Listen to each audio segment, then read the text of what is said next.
দীপ্ত কৃষি সংবাদে স্বাগত জানাচ্ছি আমি নুসরাত অরিন। প্রথমেই সংবাদ শিরোনাম। বিজ্ঞান গবেষণায় বিনার সাফল্য, নতুন ব্যাকটেরিয়া আবিষ্কারে বিশ্ব দরবারে বাংলাদেশ।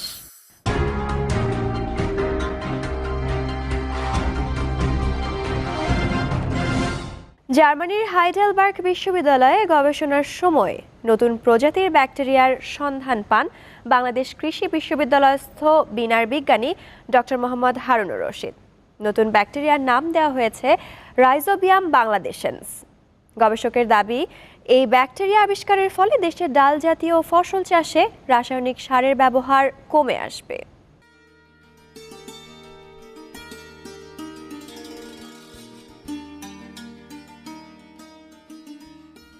ব্যাকটেরিয়া নামটি শুনলেই ক্ষতিকারক রোগ জীবাণু ও অণুজীবের কথাই মনে পড়ে সবার আগে।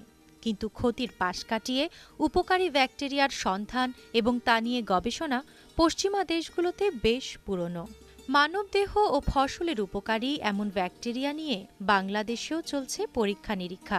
সম্প্রতি বাংলাদেশ কৃষি পরমাণু গবেষণা ইনস্টিটিউটের সিনিয়র বৈজ্ঞানিক কর্মকর্তা ডক্টর মোহাম্মদ হারুনুর রশিদ গবেষণায় মসুরে উপকারী ব্যাকটেরিয়ার 7টি জিন শনাক্ত করতে সক্ষম হয়েছেন।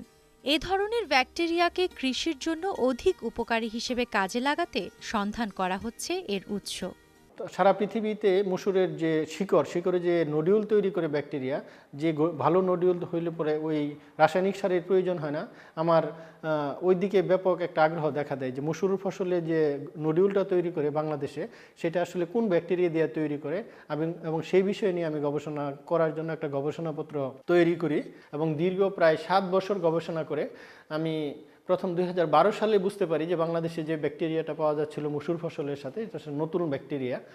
নডিউল সৃষ্টিকারী ব্যাকটেরিয়ায় পাওয়া নাইট্রোজেনের সংগৃহীতের পরিমাণ শতকরা 95%, যা অন্যান্য দেশে পাওয়া উপকারী ব্যাকটেরিয়ার তুলনায় অনেক বেশি। এর ফলে সময় বেশ গড়ালেও অক্ষুণ্ণ থাকবে জমির উর্বরতা। বাংলাদেশি বিজ্ঞানীর এমন সাফল্য সুনাম কুড়িয়েছে মার্কিন মূল্যকেও।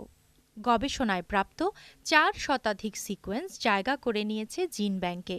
সায়েন্টিফিক কমিউনিটি সেটা ব্যাপকভাবে গ্রহণ করেছেন। ইতিমধ্যে পৃথিবীর বিভিন্ন দেশ থেকে আমার পেপারগুলো চাওয়া হয়েছে, আমি তাদেরকে সরবরাহ করেছি।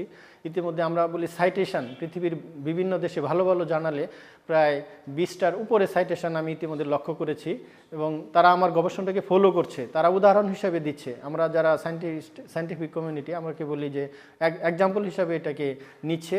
গবেষণার সুষ্ঠু পরিবেশ ও পৃষ্ঠপোষকতা পেলে এমন অনেক সাফল্য অর্জন করা সম্ভব বলে মনে করেন এ বিজ্ঞানী। যে গবেষণাটা অন্যদেরকে, আমাদের যারা নতুন গবেষক আছেন, শুধু পৃথিবীর অন্যান্য দেশে না, আমাদের দেশের গবেষকদের আরও নতুন নতুন গবেষণায় উৎসাহ যোগাবে বলে আমি মনে করি।